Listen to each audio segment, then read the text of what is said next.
Soalnya sudah aku itu udah bolanya kita dimasuk. Mbak, namanya siapa Mbak? Aisyah. Semester berapa? Viral di media sosial mahasiswi Universitas Sriwijaya, Unsri, jadi korban kebakaran yang terjadi di Gang Sabar Masjid Jami, Pelaju Palembang. Dalam video yang beredar, tampak mahasiswi yang diketahui bernama Rizka tersebut menangis pilu mengingat file skripsi, laptop hingga printernya ikut ludes terbakar api. Tangis pilu mahasiswi Unsri yang kehilangan file skripsi akibat ludes terbakar api itu diunggah oleh akun Instagram @undercover.it. Diketahui mahasiswi itu bernama Rizka.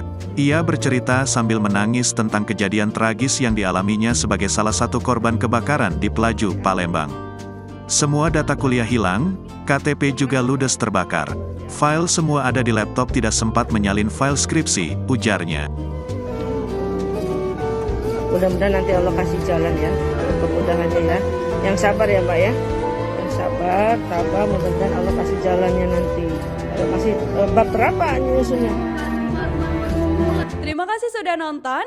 Jangan lupa like, subscribe, dan share ya.